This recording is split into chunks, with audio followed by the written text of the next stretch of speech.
नमस्कार दोस्तों, स्वागत है आप सभी का CMI फुलेरा की ऑनलाइन क्लासेस में। पिछली क्लास में हमने नया चैप्टर स्टार्ट किया था सम्मिश्र समाकलन, ठीक है, जो कि यूनिट सेकंड का पार्ट है। तो सम्मिश्र समाकलन पहले तो समझा था हमने कि सम्मिश्र समाकलन क्या है, डेफिनेशन क्या है, और फिर उससे रिलेटेड एक एग्जाम्पल किया था। आज हम 2-3 इंपॉर्टेंट थ्योरम करने वाले हैं, ठीक है। तो पहले आप समझेंगे कि थ्योरम का स्टेटमेंट क्या है, क्या बोलना चाह रही है थ्योरम, और फिर उसका प्रूफ देखेंगे। तो चलिए शुरू करते हैं। तो ध्यान दें, सबसे पहली थ्योरम है 7.4.1। तो प्रमेय है 7.4.1। तो देखिए क्या है स्टेटमेंट कि यदि L लंबाई वाले कंटूर C पर फलन FZ सतत हो, ठीक है, क्या है कि यदि L लंबाई वाले कंटूर C पर FZ सतत हो, ठीक है। इसके बाद में फिर तथा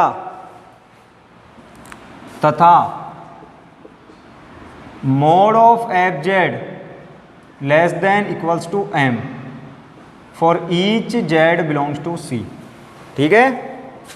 तो आपको प्रूव करना है इंटीग्रल FZ dZ, ठीक है, whole mod less than equals to ML, ठीक है, इस तरीके से।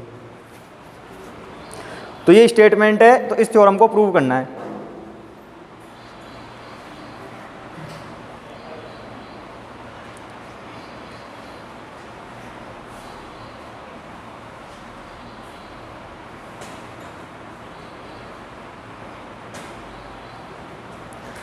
तो ध्यान दें,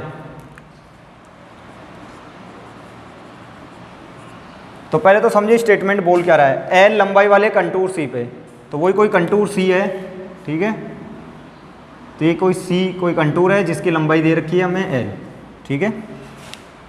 FZ सतत है, FZ कंटिन्यूस दिया हुआ है, तथा साथ ही साथ mod FZ less than equals to M।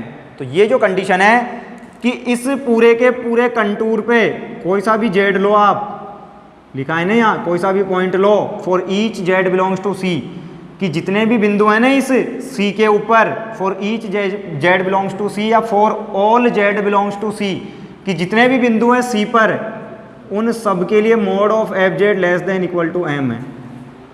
M कोई रियल नंबर है कि जो FZ है उसका परिमाण हमेशा M से छोटा ही रहता है या बराबर हो सकता है, ठीक है। M से बड़ा नहीं है कभी भी FZ इस पूरे वक्र C पर, ठीक है। तो ये दूसरी कंडीशन दी है।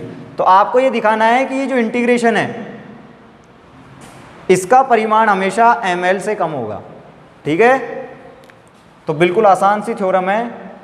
तो मैं लिख रहा हूं पहले सम्मिश्र समाकलन की रीमान परिभाषा से। तो कल ही देखी थी हमने रीमान डेफिनेशन ऑफ इंटीग्रेशन। क्या थी रीमान डेफिनेशन? कि इंटीग्रेशन FZ dZ बराबर था किसके? लिमिट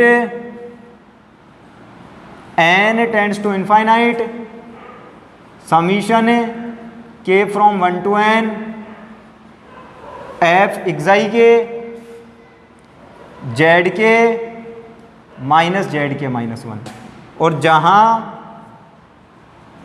xi के चाप z के -1 z के पर कोई बिंदु है।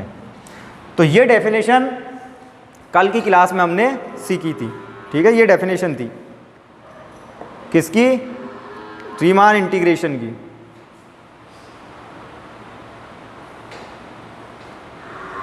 ठीक है।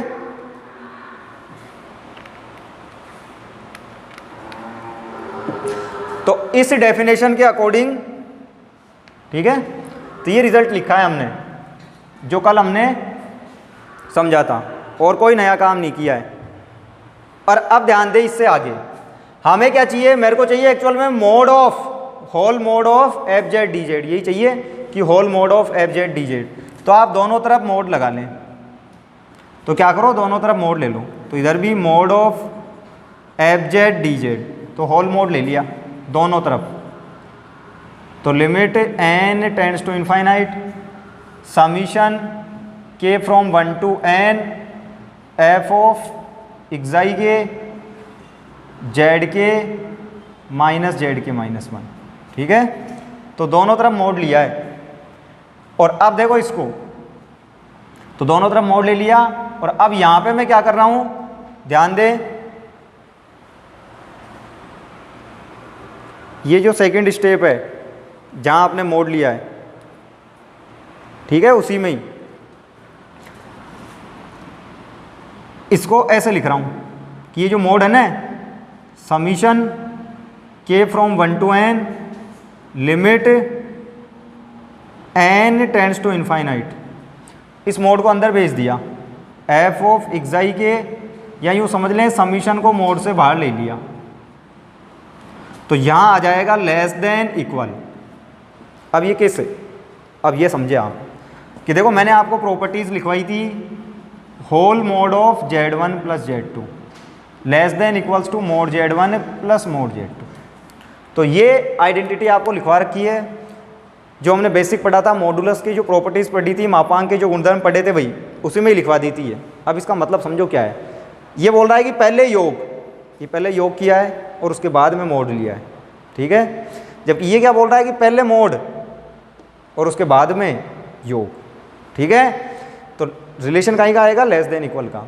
तो देखो इसको यदि आप देखो ना, तो समीशन भाई पहले के का मान 1 रखेंगे, इसकी कुछ ना कुछ वैल्यू आ जाएगी। फिर के का मान 2 रखेंगे, इसकी कुछ ना कुछ वैल्यू आ जाएगी। फिर के का मान 3 रखेंगे, कुछ ना कुछ वैल्यू आएगी। और समीशन मतलब उन सबको जोड़ देंगे।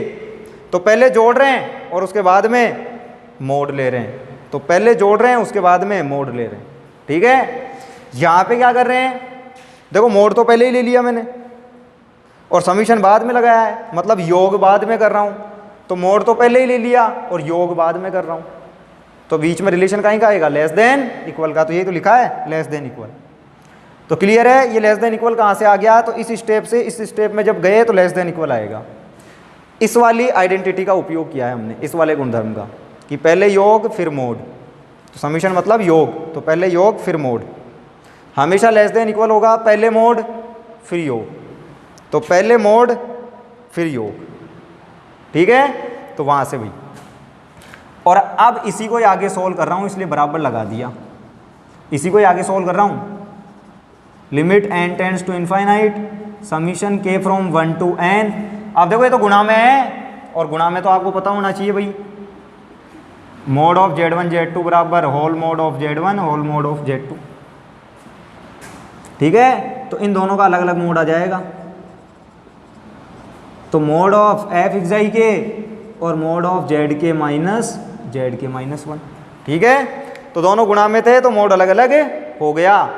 ठीक है, और अब ध्यान दें इससे आगे, इससे आगे क्या होगा। आप देखें भाई, इससे आगे तो ये चल रहा है बराबर। ठीक है, ये कंडीशन थी कि क्या थी कंडीशन, एक बार वापस से लिख रहा हूँ वही स्टेप में। ठीक है, यही step, limit n tends to infinite summation के from 1 to n mod of xi k और मोड ऑफ जेड के माइनस जेड के -1। ठीक है, तो यही स्टेप वापस लिखी है। और अब आपको पता होना चाहिए कि ये जो एफ जेड है, देखो एफ जेड हमेशा एम से छोटा है। तो ये वक्र सी है जिसकी लंबाई एल है। इस पूरे के पूरे वक्र पे f z less than equal m है। अब ये भी बताया था मैंने आपको, ये जो एक्साई के होता है वो एक्चुअल में जो बिंदु होता है जेड के और जेड के -1, उसके बीच में इस चाप पर कहीं कोई ना कोई पॉइंट होता है एफ एक्साई के। ये बताया था कल कि एक्साई के क्या होता है, जेड के और जेड के -1 के बीच का जो चाप है उसके ऊपर कोई पॉइंट होता है। यहाँ से मैं बोल रहा हूँ कि इसका कोई सा भी पॉइंट ले लो आप, कोई सा भी पॉइंट इस पूरे के पूरे सी पर, एफ जेड हमेशा less than equal to m है। Sorry, mod of f z हमेशा less than equal to m है। ठीक है, कि मोड ऑफ एफ जेड हमेशा less than equal to m है इस पूरे के पूरे चाप पर। तो ये छोटा सा पार्ट जो है वो भी तो इस सी का ही भाग है एक, तो इस छोटे से पार्ट में भी मोड ऑफ एफ जेड क्या होगा, हमेशा लेस देन एम। तो मोड ऑफ एफ एक्साई की जो है वो भी क्या होगा, लेस देन एम होगा। तो क्यों होगा, क्योंकि पूरे के पूरे सी पे ही एफ जेड की वैल्यू लेस देन एम है, तो इतने से भाग में भी लेस देन एम ही होगी। तो इसलिए मैं यहाँ लिख रहा हूँ कि ये जो है एफ एक्साई के ये क्या होगा, हमेशा एम से छोटा होगा, लेस देन इक्वल। ठीक है, तो एम से लेस देन इक्वल। आई बात समझ में, तो वहाँ से लिखा है भाई। बाकी टर्म्स ऐसे कैसे रखिए, समीशन के फ्रॉम 1 to n और ये जेड के माइनस जेड के माइनस 1।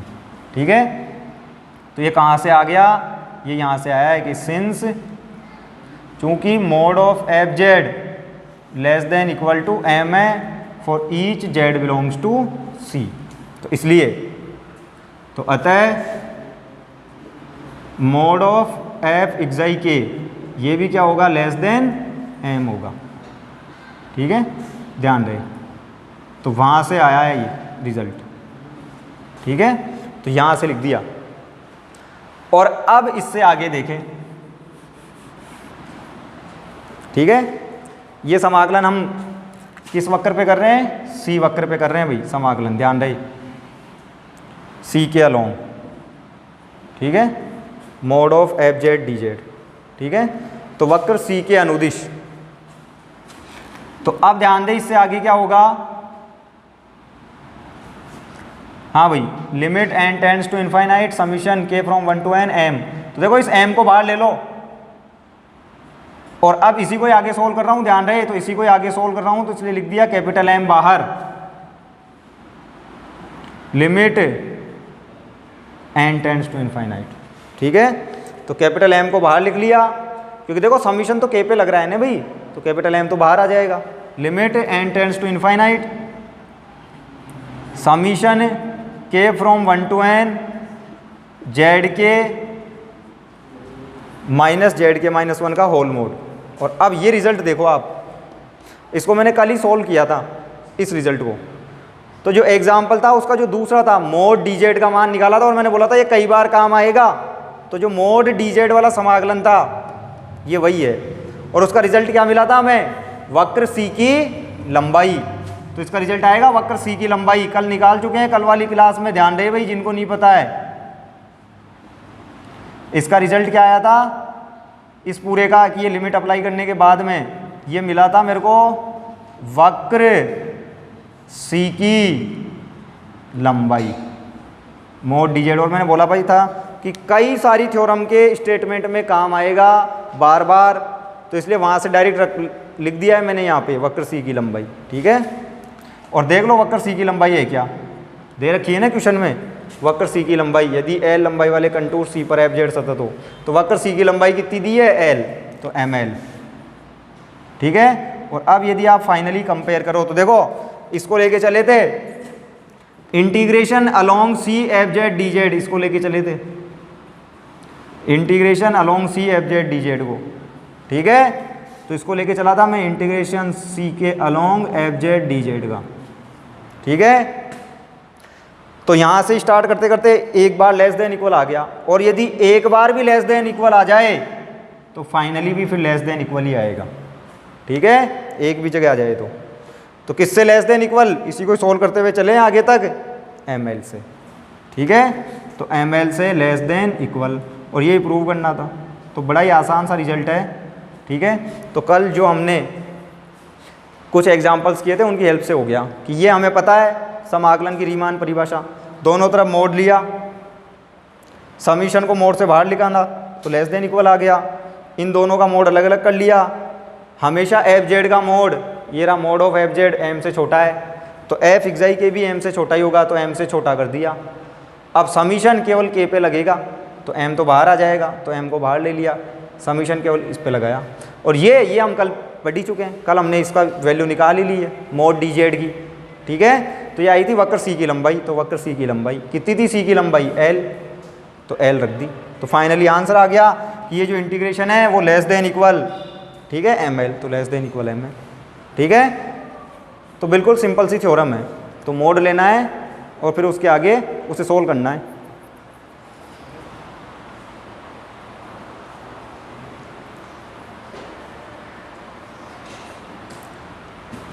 तो नोट करें इसे, फिर इससे आगे करते हैं।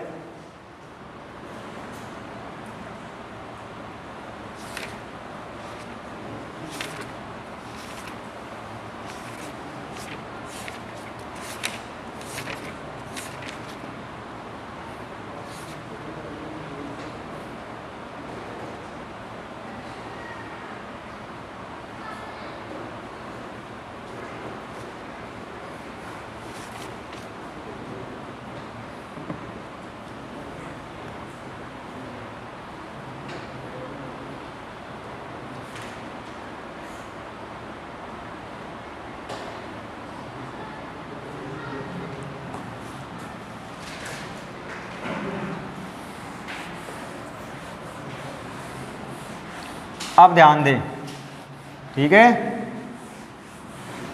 कि इससे आगे क्या कर रहे हैं।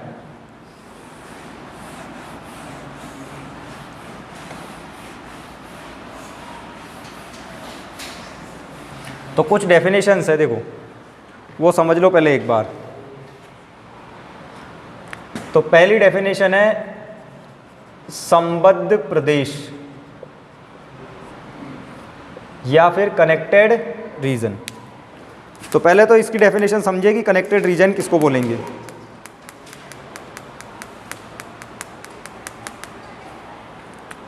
तो क्या है, क्षेत्र जी, क्षेत्र भी बोल सकते हैं या प्रदेश भी बोल सकते हैं, प्रदेश जी संबद्ध प्रदेश या कनेक्टेड रीजन कहलाता है यदि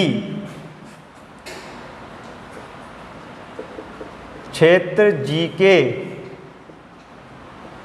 प्रत्येक, यदि क्षेत्र जी के प्रत्येक दो बिंदुओं को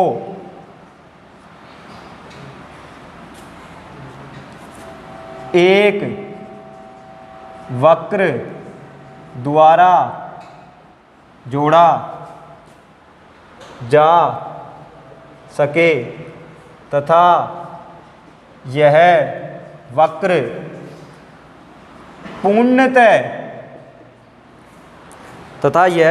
पूर्णतः जी में ही स्थित हो। ठीक है, तो ये डेफिनेशन है। तो क्या है डेफिनेशन, कि कोई क्षेत्र जी या कोई प्रदेश जी संबद्ध प्रदेश या कनेक्टेड रीजन कहलाएगा कब, जब उसके कोई से भी दो बिंदु लें हम और उनको किसी ना किसी वक्र से जोड़ सकें। और ये जो वक्र है ना, पहली बात तो दोनों बिंदु जुड़ जाने चाहिए किसी वक्र से, और ये जो वक्र है वो पूरा का पूरा जी में ही होना चाहिए। ठीक है, जी से बाहर नहीं जाए। फॉर एग्जाम्पल, जैसे यूँ समझे कि ये कोई रीजन है, ठीक है, तो ये कोई रीजन लिया है मैंने, ठीक है, इस तरीके से। तो ये कोई क्षेत्र है G1। अब इसके अंदर यदि मैं कोई से भी दो बिंदु लूँ, जैसे ये दोनों ले लिए, और इनको यदि मैं जोड़ना चाहूँ किसी वक्र से, तो ये जोड़ दिया, और ये जो वक्र है वो पूरा का पूरा G में ही है। ठीक है, तो ये जो G1 है, ये दो बिंदु ले लिए और इनको जोड़ दिया। तो आप देख सकते हैं कि कोई से भी दो बिंदु ले लो आप यहाँ पे, और जब आप उनको किसी वक्र से जोड़ोगे तो वो जो वक्र है पूरा का पूरा G1 में ही है। तो इस G1 को बोलेंगे संबंधित प्रदेश या संबद्ध प्रदेश, कनेक्टेड रीजन। इसी टाइप से जैसे ये एक और कोई रीजन है, ठीक है, इस तरीके से कि ये कोई क्षेत्र है जिसको नाम दिया है G2, ठीक है, और इस G2 में ये दो बिंदु ले लिए और इन दोनों बिंदुओं को जोड़ो आप किसी वक्र से, तो देखो ये जोड़ दिया। एक वक्र मिल जाना चाहिए, कोई सा भी एक मिले चाहे, ठीक है। ये दो बिंदु ले लिए, ठीक है, और इनको जोड़ो, देखें तो देखो ये जुड़ गए, जरूरी नहीं है आप यहाँ से यहीं मिलाओ डायरेक्ट, यहाँ से यहाँ मिलाओगे तो आपको यूँ लगेगा कि देखो ये पूरा ये तो बाहर चला गया, ऐसा नहीं है। ठीक है, कैसे भी जोड़ सकते हैं, एक वक्र एग्जिस्ट कर जाना चाहिए। तो देखो ये एक वक्र मिल गया। ठीक है, तो कोई भी एक वक्र मिल जाए तो कोई से भी दो बिंदु लें हम, तो प्रत्येक दो बिंदुओं, कोई से भी दो बिंदु ले सकते हो आप अपनी इच्छा से, तो उनको जोड़ने वाला कोई भी एक वक्र यदि पूरा का पूरा जी में ही है तो उस जी को बोला जाएगा कनेक्टेड रीजन या संबंधित प्रदेश। तो ये भी संबंधित प्रदेश है, ये भी संबंधित प्रदेश या संबद्ध प्रदेश है, कनेक्टेड रीजन है कि कोई से भी दो बिंदु लें और वो जिस वक्र से जुड़ रहे हैं, ठीक है, कोई भी एक वक्र मिल जाए तो वो पूरा का पूरा वक्र किस में होना चाहिए, जी के अंदर ही होना चाहिए, तब उसको बोला जाएगा कनेक्टेड रीजन या संबद्ध प्रदेश। ठीक है, तो ये तो डेफिनेशन है। अब ये कितने प्रकार के होते हैं, तो दो प्रकार के होते हैं। तो देखो अब अगली डेफिनेशन लिखे, एक से संबद्ध प्रदेश। तो सिंपली कनेक्टेड रीजन या एक से संबद्ध प्रदेश, तो इसमें लिखें कोई संबद्ध प्रदेश एक से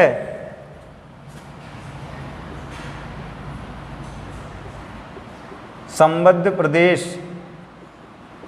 कहलाता है यदि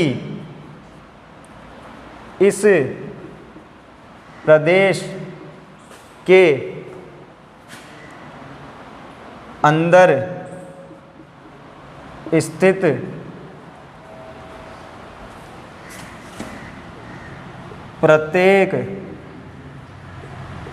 संवृत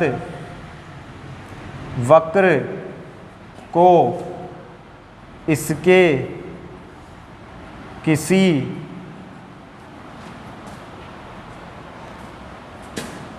इस क्षेत्र के किसी एक बिंदु तक संकुचित किया जा सके। यूँ लिखें कि प्रत्येक संवृत वक्र को इस क्षेत्र के किसी एक बिंदु तक संकुचित किया जा सके। तो ये डेफिनेशन है। तो लिखे फिर इसका मतलब समझते हैं।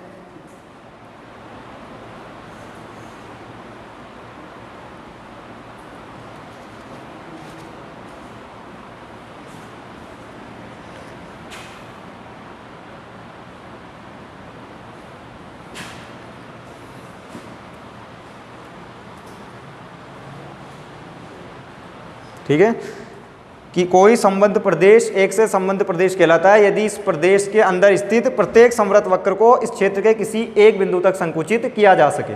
ठीक है, एक लाइन ऐड करना चाहो तो और कर लो, बिना इस क्षेत्र से बाहर निकाले हुए, बिना इस क्षेत्र से बाहर निकाले। ठीक है, कि इस क्षेत्र से बाहर नहीं जाना चाहिए और फिर क्या हो, इसके एक पॉइंट तक संकुचित कर सके। अब इसका मतलब समझे आप। तो पहले तो डेफिनेशन क्या है कि कोई संबद्ध प्रदेश के संबंध होना जरूरी है। ठीक है, जो संबंध नहीं होंगे उनकी तो बात ही नहीं करेंगे। तो एक से संबंध, तो संबंध का ही भाग है। अब एक से संबंध, सिंपली कनेक्टेड रीजन क्या है कि कोई संबंध प्रदेश एक से संबंध प्रदेश कहलाता है यदि इस प्रदेश के अंदर स्थित प्रत्येक संवृत वक्र को इस क्षेत्र के किसी एक बिंदु तक संकुचित किया जा सके बिना इस क्षेत्र से बाहर निकाले। तो देखो ये कोई रीजन लिया है मैंने, ठीक है, इस तरीके से कि ये कोई क्षेत्र है, तो इसके अंदर कोई सा भी आप संवृत वक्र ले सकते हो। हर एक के लिए कंडीशन लगनी चाहिए भाई। तो जैसे ये संवृत वक्र ले लिया मैंने C1, ये कोई दूसरा ले लिया C2 और ये एक और है C3। ठीक है, तो ये तीन संवृत वक्र लिए गए। संकुचित करने का मतलब है इनको संकुचित करो। तो जब आप इसको संकुचित करोगे तो आपको यूँ लग रहा होगा कि यदि मैं इसको दबाऊं, संकुचित करूं, तो ये यहाँ कहीं इस पॉइंट पे आके इस जगह आ जाएगा C1, इस पॉइंट पे। तो ये जो पॉइंट है C1 ये इस क्षेत्र में ही होना चाहिए। तो इसको यदि मैं G3 नाम दूं तो जब आप इस C1 को संकुचित करोगे तो ये इस पॉइंट पे आएगा, ठीक है। तो ये जो पॉइंट है वो इस G3 में ही होना चाहिए, तो G3 के अंदर ही है अभी तो इसका मतलब ये है एक से संबंध प्रदेश। इसमें भी आप C3 को करोगे तब भी ये इस क्षेत्र के किसी बिंदु तक ही संकुचित होगा, ठीक है, या जिस बिंदु पे संकुचित होगा वो इस क्षेत्र में ही है। सेम यहाँ पे C2 को संकुचित करोगे तो जिस भी बिंदु पे संकुचित होगा वो G3 में ही है। तो यह है एक से संबंध प्रदेश, ठीक है। अब दूसरा वाला कि ऐसा कब नहीं होगा।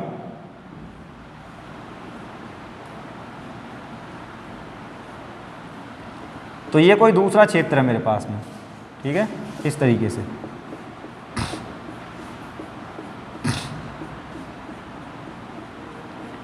यूं समझे, ये बीच में ब्लैंक है दोनों,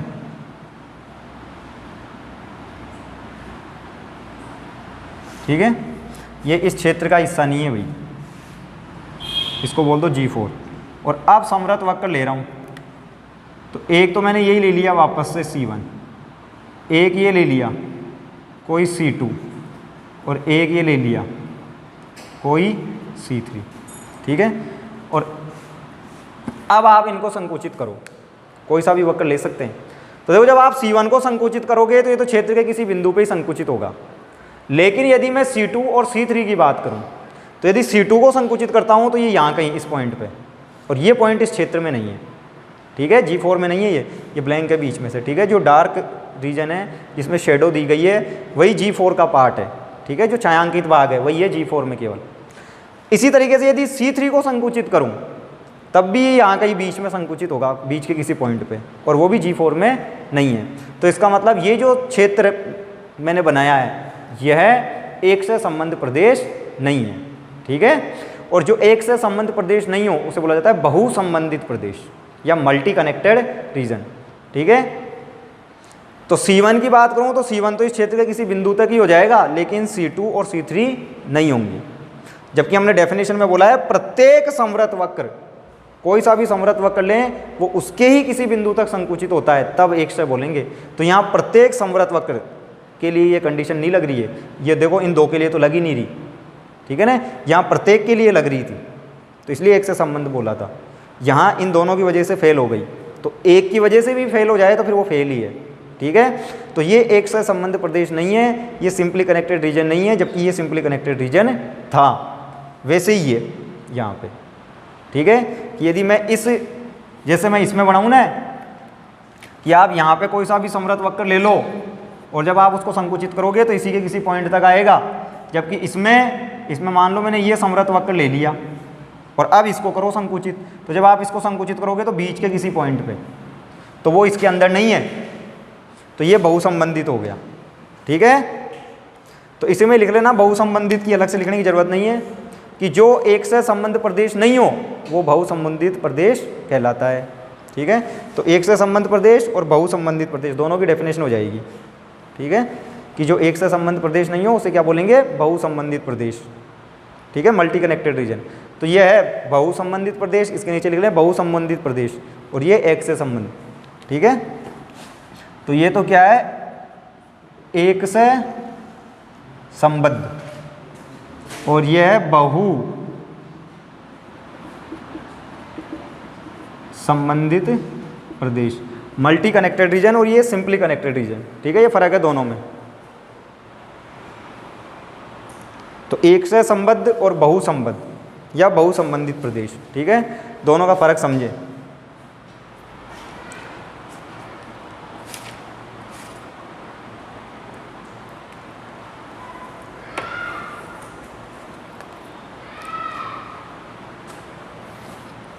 आप देखें, सबसे इंपॉर्टेंट थ्योरम है भाई इस चैप्टर में, ठीक है, और इस थ्योरम का उपयोग कई बार आएगा आगे, लगभग जितने भी आप एक्सरसाइज करोगे, इससे आगे जितने भी क्वेश्चन करोगे, जितने भी थ्योरम्स करोगे, उसमें अधिकतर में ये काम भी आएगी, ठीक है। तो मोस्ट इंपॉर्टेंट थ्योरम है इस पूरे चैप्टर में। तो कोशी समाकलन प्रमेय, ठीक है। तो ध्यान दे क्या है कोशी समाकलन प्रमेय।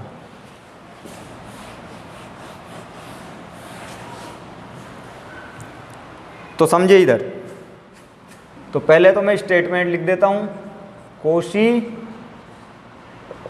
समाकलन प्रमेय। तो स्टेटमेंट भी ध्यान रखना है आपको, कई बार नेम वाइज भी पूछ ली जाती है कि कोशी समाकलन प्रमेय का कथन देते हुए सिद्ध कीजिए, ठीक है ना। तो स्टेटमेंट भी याद रखना है। तो थ्योरम है, माना कि एकशः संबद्ध प्रदेश जी में, तो एक से संबद्ध प्रदेश जी में एफ जेड विश्लेषिक फलन है। तो एफ जेड को विश्लेषिक बोला है भाई, तो एफ जेड विश्लेषिक फलन है, तथा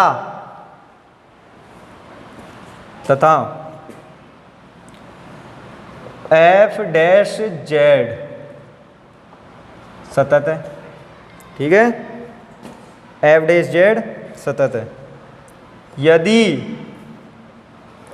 जी में सी एक समृत कंटूर है तो integral c F Z D z बराबर 0, ठीक है। ये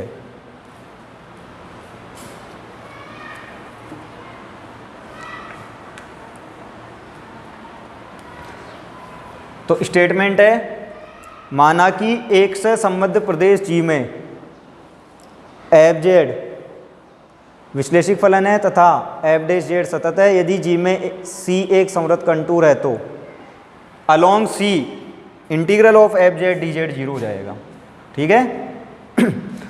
तो मोस्ट इंपॉर्टेंट थ्योरम है पूरे के पूरे चैप्टर के लिए, आगे वाले चैप्टर्स के लिए भी कई बार इसका उपयोग होगा, कई क्वेश्चंस में, कई थ्योरम्स में इसका यूज़ करेंगे, ठीक है।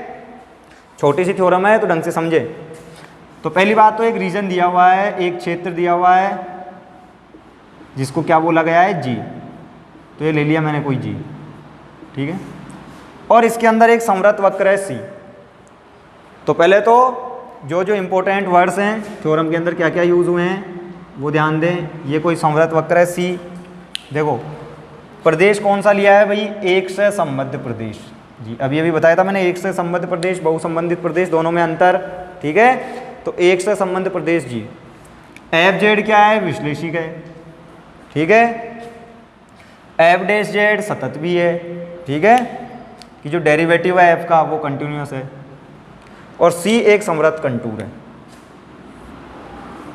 तो ध्यान रहे, पहली बात तो फलन विश्लेषिक होना चाहिए और सी एक क्लोज कंटूर होना चाहिए, समृत वक्र होना चाहिए, ठीक है। तो ये दो तो ध्यान रखना ही है हमेशा। ये जो एफ डैश जेड सतत है, इससे आगे एक और थ्योरम है कोशी-गूरसा प्रमेय, उसमें ये एफ डैश जेड की कंडीशन हट जाती है, सतत नहीं हो तब भी चलेगा, ठीक है, लेकिन यहाँ तो बोलना जरूरी है सतत। तो कोशी समाकलन प्रमेय मतलब एफ डैश जेड सतत भी होना चाहिए, ठीक है।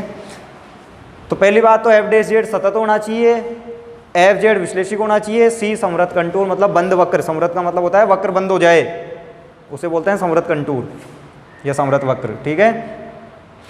तो दो तो इंपॉर्टेंट कंडीशन ध्यान रखनी है कि पहली बात फलन विश्लेषिक हो और वक्र बंद हो, बंद वक्र हो, समृत वक्र हो, तो एफ का समाकलन सी पर 0 होगा। तो किसी बंद वक्र पर एक से संबद्ध प्रदेश के अंदर विश्लेषिक फलन का समाकलन 0 हो जाता है। कहने का मतलब यह है इस थ्योरम का स्टेटमेंट कि किसी समृत वक्र पर विश्लेषिक फलन का समाकलन क्या हो जाएगा, 0, और वो समृत वक्र किसके अंदर स्थित है, एक से संबद्ध प्रदेश में, ठीक है। तो ये दो चीज़ें तो ध्यान रखनी है हमेशा, विश्लेषिक होना चाहिए फलन, वक्र सतत होना चाहिए, वो जो कंटूर है वो क्लोज होना चाहिए, बंद वक्र होना चाहिए। आप देखें इसका प्रूफ, ठीक है। तो माना एफ जेड एक विश्लेषिक फलन है, ठीक है, तथा सी एक से संबद्ध प्रदेश जी में स्थित एक समृत कंटूर है।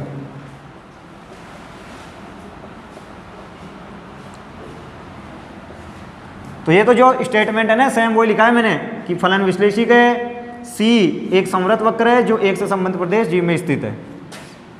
तो अब मैं बात कर रहा हूं integration c F Z D z की, ठीक है इसकी।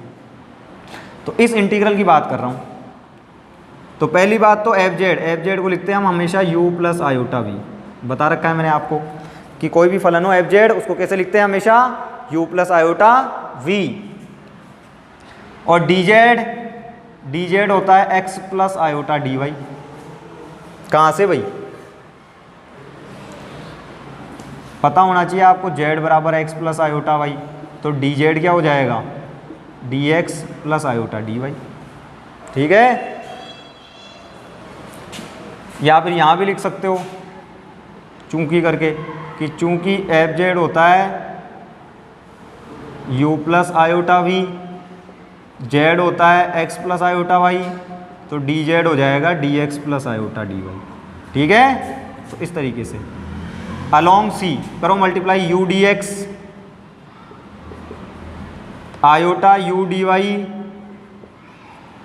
Iota we D x iota into iota iota square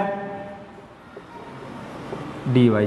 तो ध्यान रहे भाई क्या किया है, एफ जेड का मान रखा है, डी जेड का मान रखा है। अब मल्टीप्लाई कर रहा हूं तो u D x u iota d y iota we D x iota into iota iota square v D Y, ठीक है वी डी वाई। तो iota square v D y, v है ना एक, तो iota into iota iota square v D Y, ठीक है इस तरीके से। अब ध्यान दें इससे आगे कि इससे आगे क्या करेंगे। आयोटा स्क्वायर की वैल्यू होती है -1, ध्यान रहे आयोटा स्क्वायर की वैल्यू -1। तो u D x minus we D Y, ठीक है। तो u D x minus we D y. तो एक इंटीग्रल तो ये हो गया, प्लस में आयोटा। दूसरा इंटीग्रल क्या हो जाएगा देखो, अब आयोटा वालों की बात करूं तो u D Y plus v D x, तो दूसरा हो जाएगा v D x U D y. ध्यान रहे क्या बोल रहा हूं भाई मैं कि एक तो u D x iota square की जगह -1 रख दिया तो माइनस वी डी वाई, तो u D x minus we D Y, ठीक है। और दूसरा आयोटा वाला इंटीग्रल इसमें क्या आएगा u D y v D x, तो we D x U D Y. और अब ध्यान दें चूंकि एफ जेड विश्लेषिक है, दिया है स्टेटमेंट में बोला है भाई अतः एफ डैश जेड,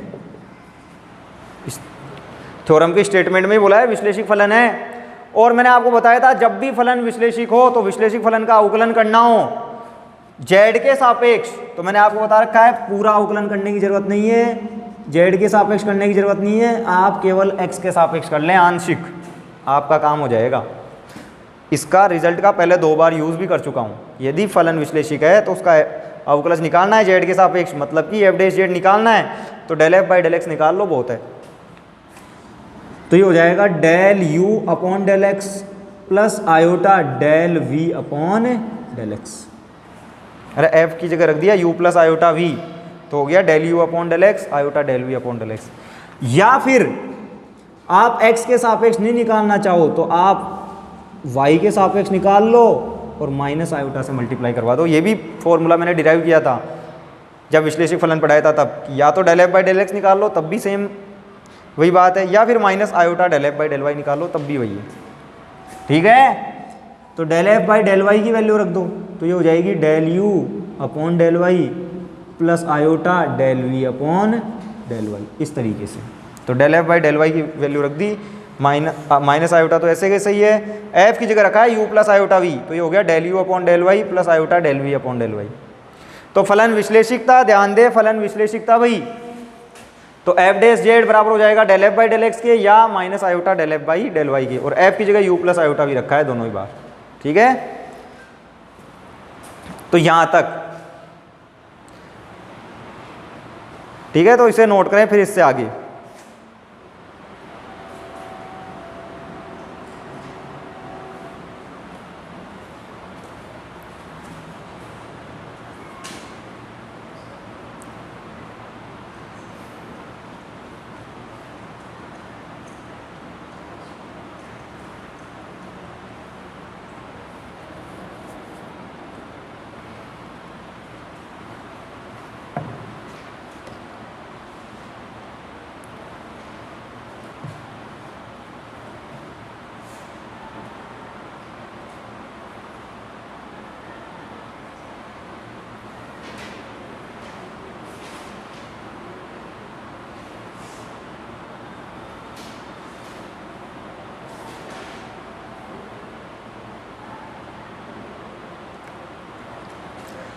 अब ध्यान दे इससे आगे। अब देखो पहली बात तो स्टेटमेंट में दिया हुआ क्या है, ठीक है। तो देखो स्टेटमेंट में दिया हुआ है एफ डैश जेड सतत है, तो दिया है एफ डैश जेड सतत है, अतः ये बोला है ना भाई। देखो एफ डैश जेड सतत है और एफ डैश जेड ही किसके बराबर है, del you by del x del we by del x और del you by del Y del we by del Y.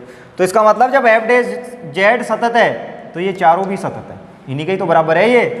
तो अतः ये जो चारों आंशिक अवकलज है del you by del x del we by del x del you by del Y del we by del Y भी सतत होंगे। तो दिया हुआ था स्टेटमेंट में कि एफ डैश जेड सतत है, तो इसका मतलब ये चारों के चारों आंशिक अवकलज भी सतत होंगे। और अब ध्यान दें ग्रीन थ्योरम, तो ये एक रिजल्ट यूज़ कर रहे हैं हम बीएससी सेकेंड ईयर का वेक्टर कैलकुलस वाली बुक का। तो सदिश कलन नाम से बुक है एक, बीएससी सेकेंड ईयर में पढ़ी है आपने।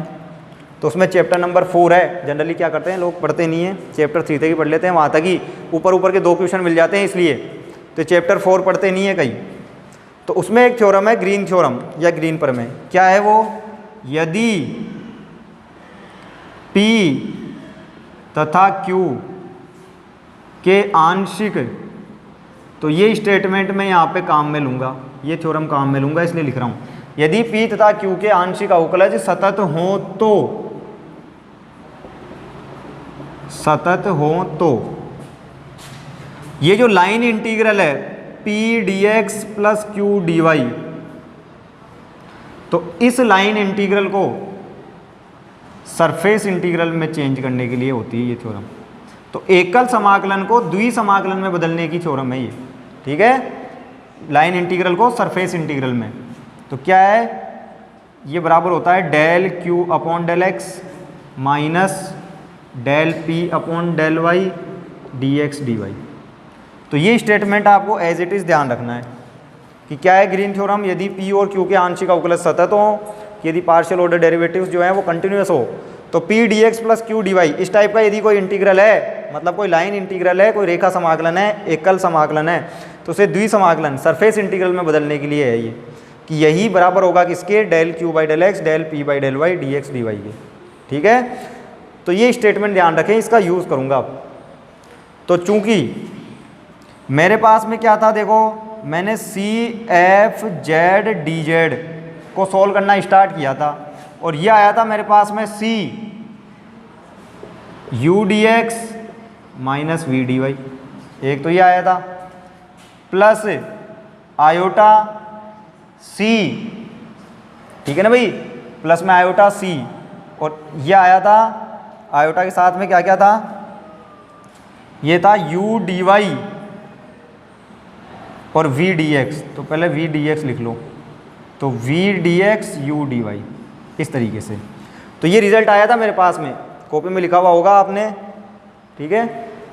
तो देखें उसमें U D x minus we D Y plus iota we D x plus U D Y, ठीक है।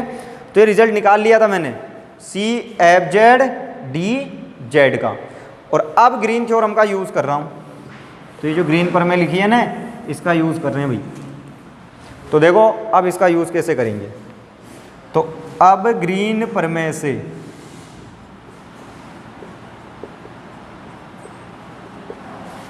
तो ग्रीन थ्योरम का स्टेटमेंट यूज़ कर रहे हैं, ठीक है। तो ये वक्र सी था, किसके अंदर था, जी के अंदर था ना, क्षेत्र जी में। यहाँ पे ये कर्व सी सरफेस एस पे था, ठीक है। तो अब ये जो लाइन इंटीग्रल है वो सरफेस इंटीग्रल में चेंज हो जाएगा, तो एकल समाकलन द्वि समाकलन में। तो देखें ये द्वि समाकलन में चेंज कर दिया मैंने, वो लिख दिया जी, क्षेत्र जी, ठीक है, उस पर समाकलन होगा। अब देखो स्टेटमेंट समझो पहले तो, P dx Q dy, मतलब कि जो dy का गुणांक है उसका अवकलन करना है x के सापेक्ष। तो देखो इधर पहले वाले में लगा रहा हूँ, जो dy का गुणांक है उसका अवकलन करना है x के सापेक्ष, तो minus del we upon del X. ठीक है, जो dx का गुणांक है उसका अवकलन करना है y के सापेक्ष और घटाना है, तो घटाना है जो dx का गुणांक है उसका अवकलन y के सापेक्ष करके dx dy।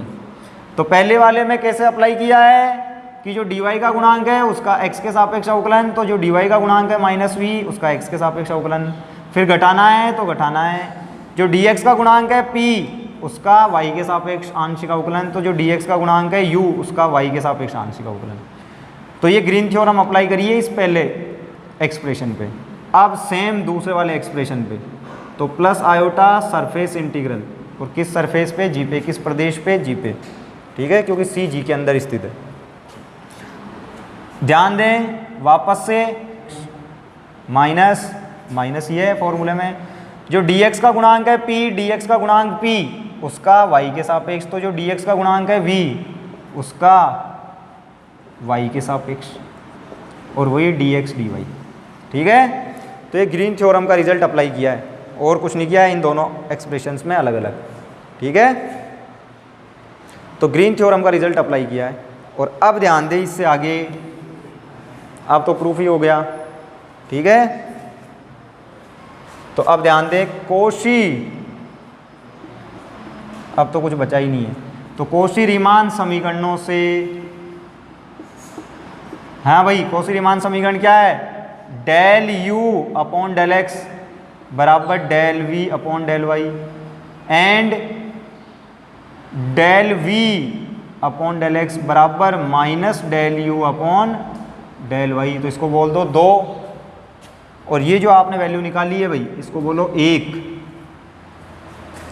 तो अब करो समीकरण 2 का उपयोग समीकरण 1 में, तो समीकरण 2 का उपयोग समीकरण 1 में करने पर, तो करो भाई समीकरण 2 का उपयोग समीकरण 1 में क्या मिलता है।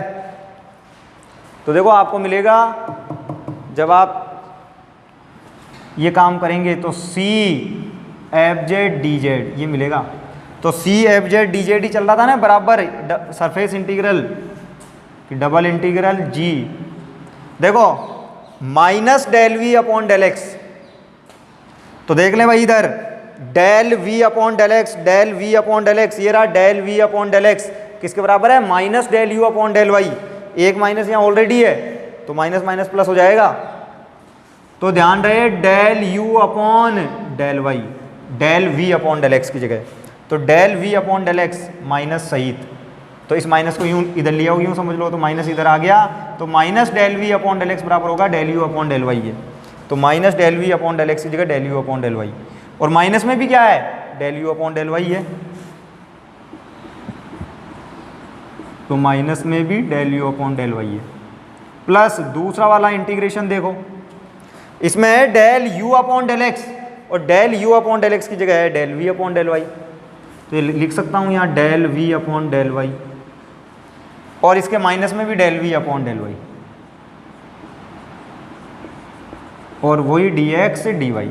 और अब देखो कट गए ये तो आपस में, तो ये इससे कट गया, ये इससे कट गया, तो बचा 0, और 0 का इंटीग्रेशन 0, तो ओवरऑल 0, कि भाई इसका इंटीग्रेशन भी 0 और इसका इंटीग्रेशन भी 0, तो 0 प्लस 0 0, और यही प्रूव करना था। ठीक है, यही प्रूव करना था। तो इंपॉर्टेंट रिजल्ट है। तो स्टेटमेंट में 2 चीज़ें बोली गई थी आपको, बस वो दोनों ध्यान रखनी है।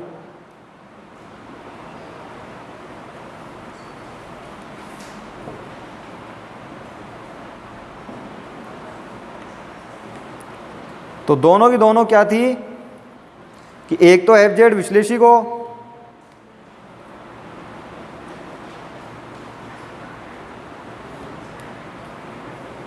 कि पहली कंडीशन तो क्या है कि एफ जेड विश्लेषी होना चाहिए,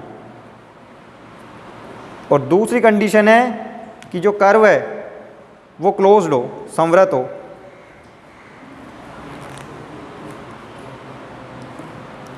तब जाके आप इस थ्योरम को यूज़ कर सकते हो।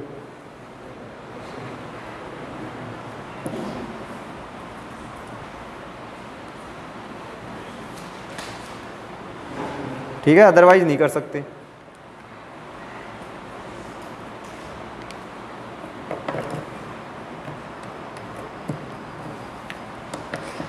तो ध्यान दे, दोनों कंडीशन क्या है कि पहली बात तो फलन विश्लेषिक होना चाहिए, ध्यान रहे एफ जेड विश्लेषिक हो, वक्र बंद हो।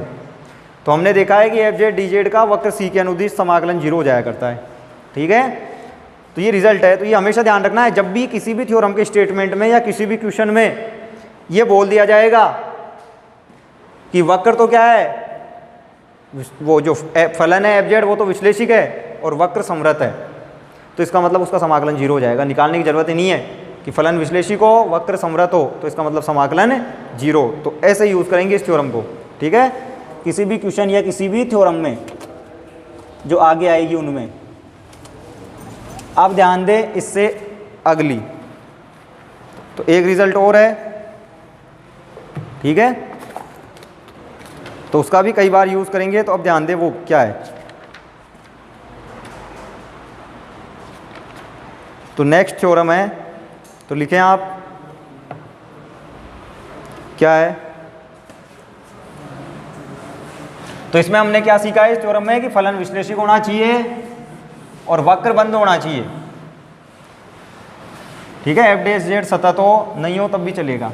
ठीक है, हालांकि इसमें तो सतत होना जरूरी है। तो कौशी समाकलन पर में पूछता है तो सेम टू सेम यही स्टेटमेंट लिखेंगे आपकी एफ डैश जेड सतत है। लेकिन एक थ्योरम और है इससे आगे, कौशी गूरसा पर में, उसमें एफ डैश जेड सतत वाली कंडीशन हटा दी है। ठीक है, तब भी समाकलन 0 ही होता है। तो वो लंबी है थ्योरम, तो एग्जाम में पूछी नहीं जाती है, इसलिए इसका उसका प्रूफ नहीं करेंगे। तो ये इंपॉर्टेंट है, ये कब आ सकती है एग्जाम में। ठीक है, हर दूसरे तीसरे साल रिपीट होती है, और तो इसलिए इसको तो ध्यान ही रखें, इसका प्रूफ तो, और इसका तो यूज़ भी करेंगे आगे तक, तो इसलिए मोस्ट इंपॉर्टेंट हो जाती है ये तो। अब अगली थ्योरम, ठीक है, तो इसका भी यूज़ करेंगे बार बार, तो इसलिए हालांकि छोटी सी है। माना एक से संबद्ध प्रदेश जी में एफ जेड एक विश्लेषिक फलन है। ठीक है, तब डी में, तब जी में, तब जी में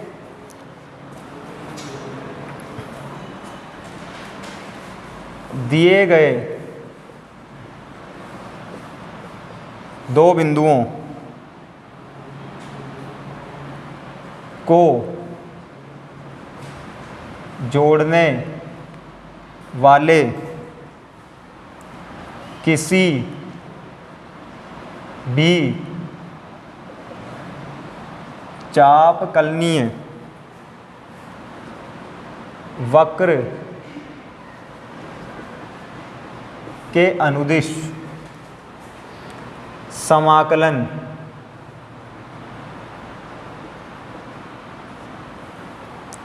समान रहता है। ठीक है, समाकलन समान रहता है।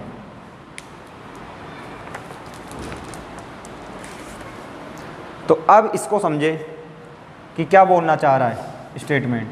तो वही फिर से कोई वक्र या कोई प्रदेश है जी। ठीक है, तो ये कोई एक से संबंधित प्रदेश लिया है जी, और इसके दो बिंदु हैं। एक तो बिंदु है P जिसके निर्देशांक है Z1, और दूसरा बिंदु है Q जिसके निर्देशांक है Z2। तो ध्यान दें, एक से संबंध प्रदेश जी है, उसमें दो बिंदु लिए हैं Z1 Z2, फलन एफ जेड विश्लेषिक है इस प्रांत में।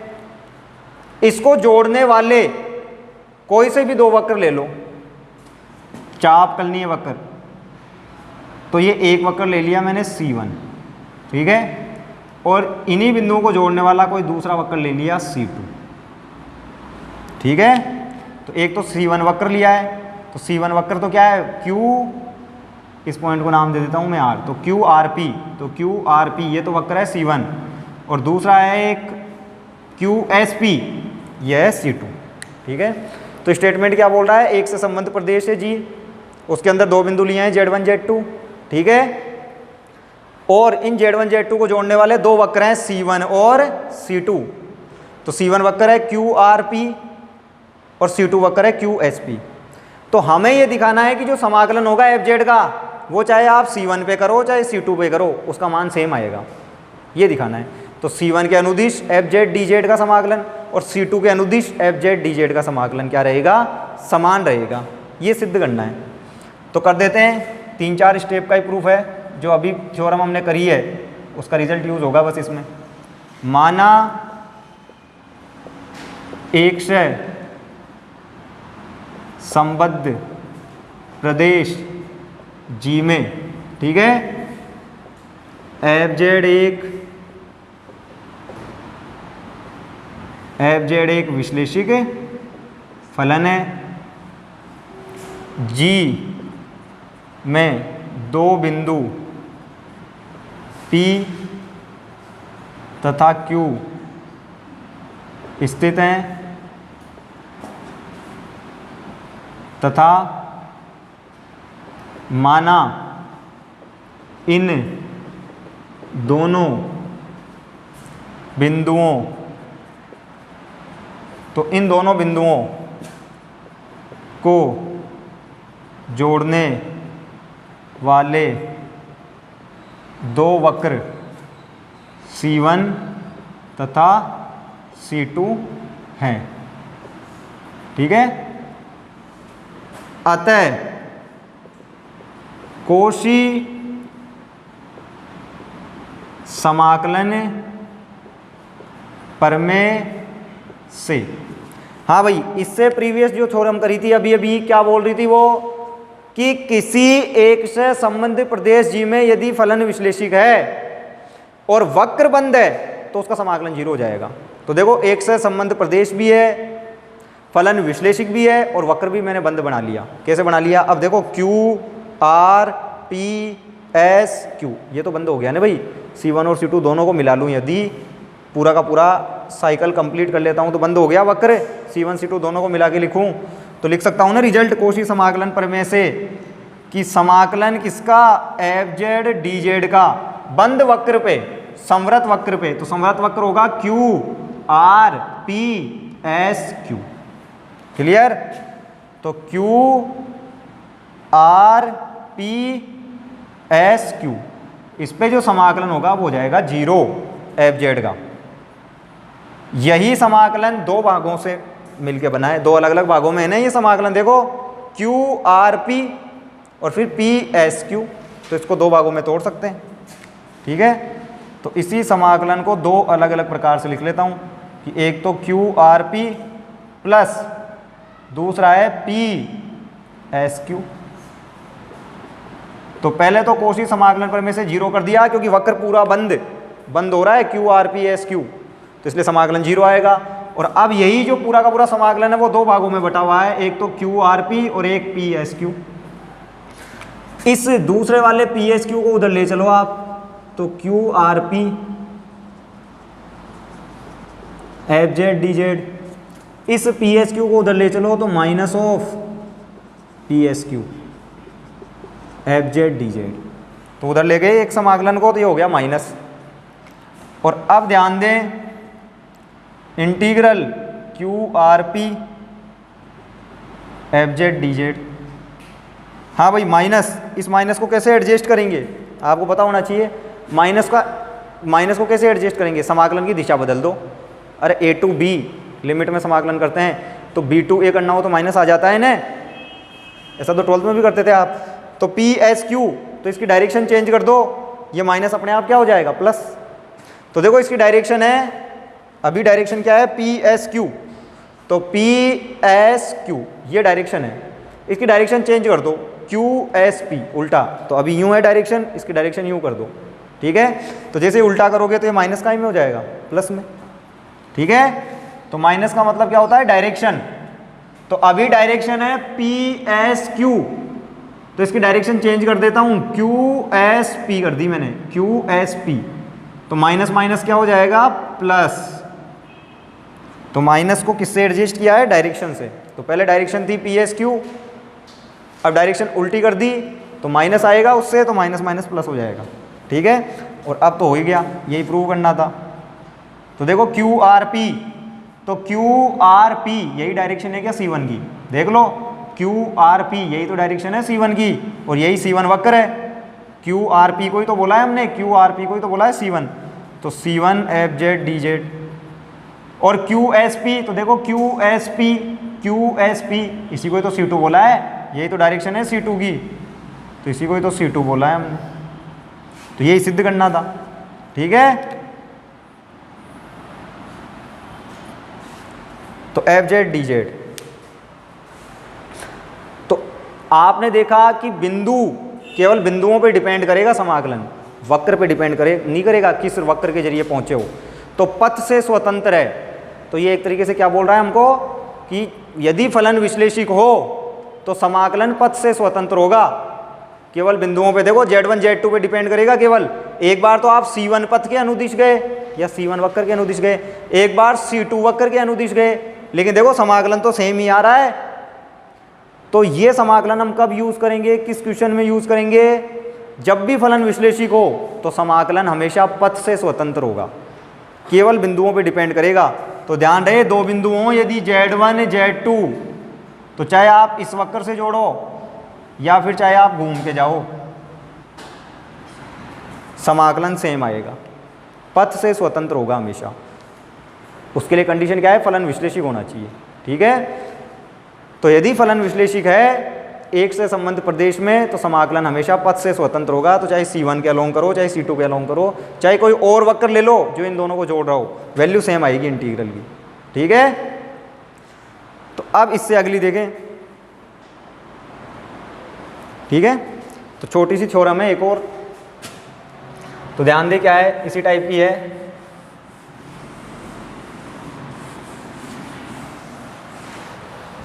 तो इस रिजल्ट में हमने क्या देखा कि विश्लेषिक फलन का जो समाकलन है वो केवल बिंदुओं पे डिपेंड करेगा, पथ पे डिपेंड नहीं करेगा, कौन से पथ से जा रहे हो आप, चाहे C1 वक्र से जाओ चाहे C2 वक्र से, ठीक है।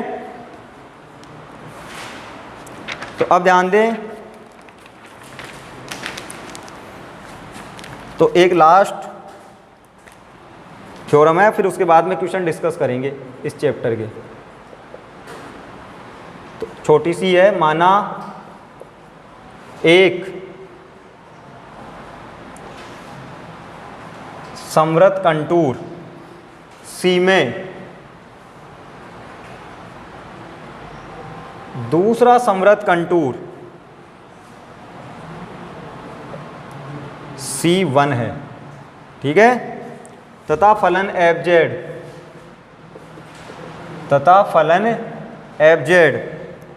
C तथा C1 से परिबद्ध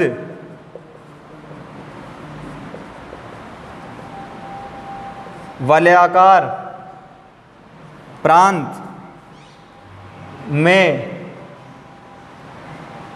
प्रत्येक बिंदु पर विश्लेषिक है,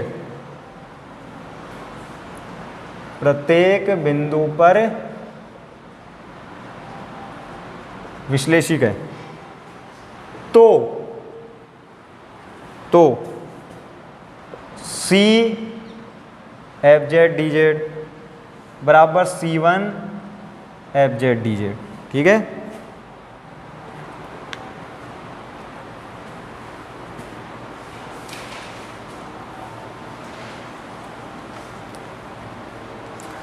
तो अब की बार देखिए कंडीशन क्या है कि एक कोई समवृत्त वक्र दिया है और उसको बोला है C, उसके अंदर एक और समवृत्त वक्र है और उसको बोला है C1, और ये जो बीच का रीजन है इनके बीच में, ये जो वलयाकार भाग है, रिंग शेप टाइप का जो ये रीजन है बीच वाला, इस बीच वाले रीजन में क्या है, एफ जेड विश्लेषिक है। तो क्या बोल रहा हूं मैं, दो वक्र हैं भाई अब की बार, एक तो C और उसके अंदर एक C1, ठीक है। और ये जो बीच का रीजन है, ये जो बीच में रिंग दिख रही है आपको, वलय दिख रही है, इसके अंदर फलन विश्लेषिक है, ठीक है। तो दो अलग अलग क्षेत्र हैं, वो वक्र हैं, सॉरी, दो अलग अलग वक्र हैं C, C1, इनके बीच का जो क्षेत्र है उसमें फलन विश्लेषिक है, ठीक है, बीच वाले क्षेत्र में। तो देखो पहले तो मैं क्या कर रहा हूँ, एक क्रॉस कट लगा रहा हूँ, ठीक है, कि मान लो ये कोई पॉइंट है P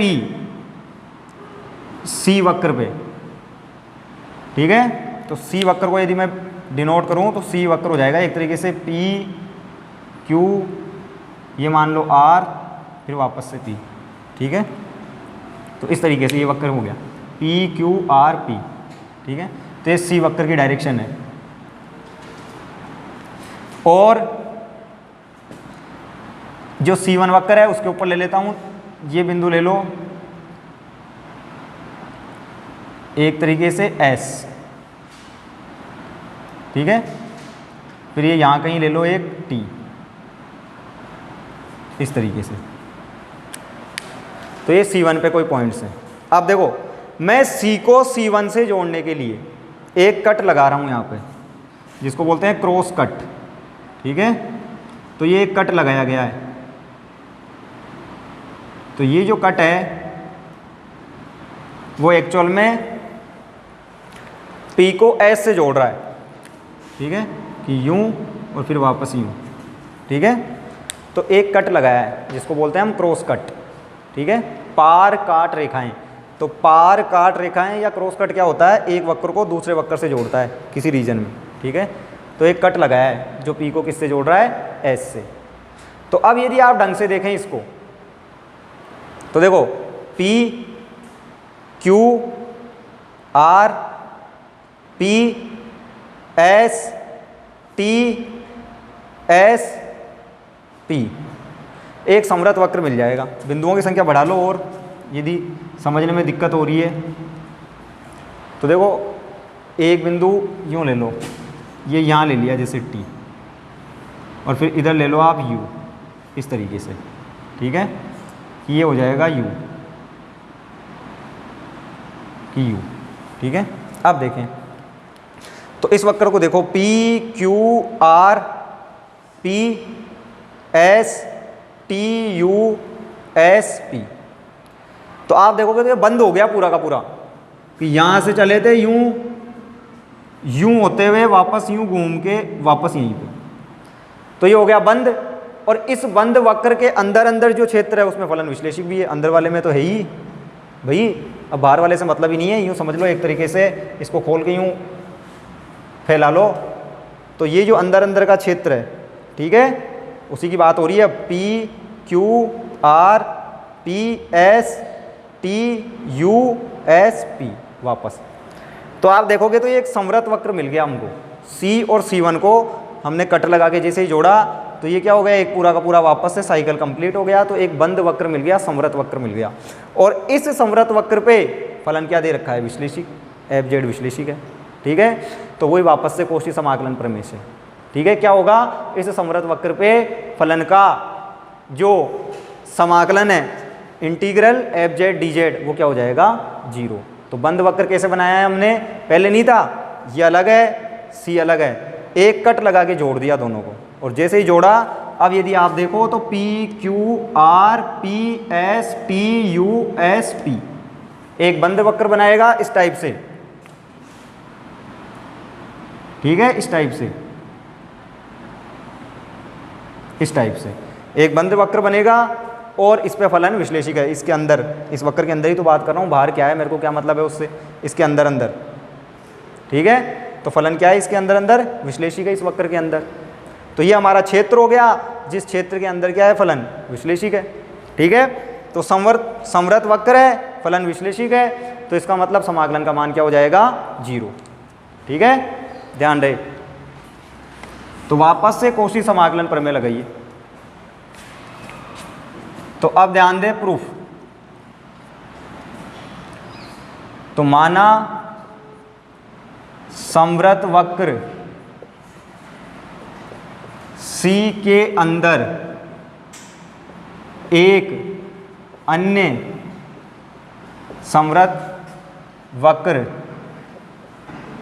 C1 स्थित है तथा माना फलन FZ C तथा C1 के मध्य परिबद्ध वलयाकार प्रदेश में विश्लेषिक है। ठीक है, वक्र C के बिंदु P को वक्र C1 के बिंदु S से जोड़ने के लिए हम एक क्रॉस कट PS लगाते हैं। अतः इससे हमें एक संवृत, तो ऐसा करने से होता क्या है, हमें एक संवृत वक्र मिलता है। कौन सा संवृत वक्र? PQR PSTUSP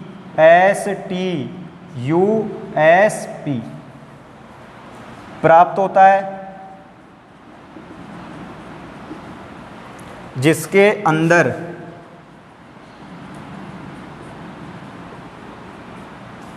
फलन FZ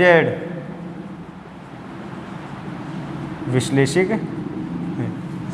ठीक है, तो जैसे हमने कट लगा के जोड़ा तो एक संवृत वक्र मिल गया और उसके अंदर फलन क्या था? विश्लेषिक था। तो अतः कोशी समाकलन प्रमेय से, अतः कोशी समाकलन प्रमेय से कि इस FZ DZ के समाकलन का मान किस पे? संवृत वक्र पे ध्यान रहे। तो संवृत वक्र क्या है? PQR PSTUSP 0। ठीक है, तो इस संवृत वक्र पे PQR PSTUSP समाकलन का मान क्या हो जाएगा? 0। और अब इसको वापस से तोड़ लो आप समाकलन को।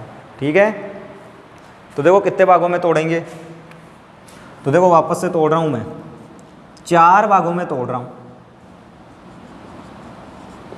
तो सबसे पहला तो PQRP प्लस, फिर उसके बाद में PS, फिर उसके बाद में STUS और फिर उसके बाद में SP। तो 4 भागों में तोड़ दिया। तो 4 भाग कौन कौन से हैं? पहला तो PQRP, ठीक है, फिर दूसरा भाग PS, फिर उसके बाद में STUS और फिर SP। तो 4 अलग अलग भागों में तोड़ दिया। ठीक है, तो 4 कौन कौन से? कि पहला तो PQRP, फिर PS, फिर STUS और फिर SP। तो 4 अलग अलग भागों में तोड़ा है। लास्ट वाले 2 हैं, ठीक है, उनको उधर ले चलो। तो क्या बोल रहा हूं आप ध्यान दें कि जो लास्ट के 2 हैं उनको उस तरफ ले चलो। तो PQRP FZ DZ plus PS FZ DZ, तो ये दोनों उधर जाएंगे तो भाई माइनस के हो जाएंगे। तो STUS FZ DZ और माइनस SP FZ DZ, तो दोनों उधर जाके माइनस के हो गए। और माइनस का मतलब है डायरेक्शन चेंज हो जाएगी। तो ध्यान दे, इधर अब डायरेक्शन चेंज कर रहा हूं। इसकी डायरेक्शन है STUS, ध्यान दे STUS, तो यूं, ठीक है, यूं चल रहा है अभी क्लॉकवाइज। तो एंटी क्लॉकवाइज हो जाएगी SUTS। तो ध्यान दे भाई, जो डायरेक्शन है वो इस तरीके से थी, ठीक है। अब उल्टी हो जाएगी इसकी, तो उल्टी कर रहा हूं, देखें माइनस माइनस प्लस, उल्टे लग रहा हूं इसको, SUTS। तो S ढंग से समझ लें, SUTS। तो इसमें और इसमें देखो डायरेक्शन चेंज हो गई है, तो माइनस माइनस प्लस। SP, तो यह है SP, S से P माइनस, तो डायरेक्शन उल्टी हो जाएगी P से S, तो PS, ठीक है। और बाकी ये चारों ऐसे कैसे चल ही रहे हैं, ये दोनों तो इधर FZ DZ PS FZ DZ। आप देख लो, आप कोई करता हुआ दिख रहा है तो आपको, तो आप देखोगे तो PS FZ DZ PS FZ DZ तो कट गया। और अब देख लो SUTS, तो SUTS यही तो C1 वक्र है, यही तो है C1 की दिशा, यही तो है C1 वक्र, डायरेक्शन भी यही है और वक्र भी वही है। तो SUTS ये तो है ही पूरा का पूरा C1, डायरेक्शन भी यही है। तो इसकी जगह लिख सकता हूं मैं C1 FZ DZ। और इधर आओ, ये क्या बोल रहा है, PQRP, तो PQR और वापस P, तो सेम यही डायरेक्शन है और यही वक्र है। तो ये कौन सा वक्र है, C1 वक्र।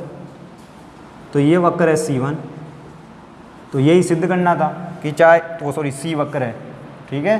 तो ये वक्र है C कि PQRP यही C वक्र है, तो दिशा भी यही और पूरा पूरा वक्र भी यही है। तो ये वक्र है C, तो चाहे C पे समाकलन करो चाहे C1 पे, तो SUTS, तो SUTS ये तो था C1 वक्र, सेम यही डायरेक्शन है। और PQRP, तो PQRP तो यही डायरेक्शन है और पूरा वक्र भी कंप्लीट हो गया, PQRP से ही मिलके बना है। तो ये था C वक्र, तो चाहे C वक्र पे समाकलन करो चाहे C1 पे समाकलन करो, ठीक है, सेम है। तो नोट करें इसे एक बार।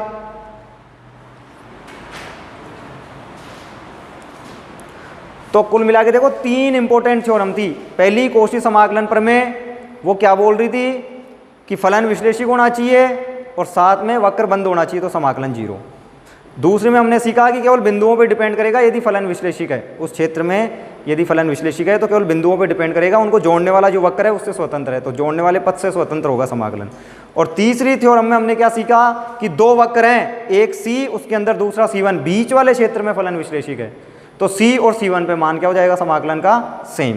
तो इनका यूज़ करेंगे आगे जो क्वेश्चन आएंगे या थ्योरम्स आएगी उनमें, ठीक है। बाकी फिर इससे आगे अगली क्लास में।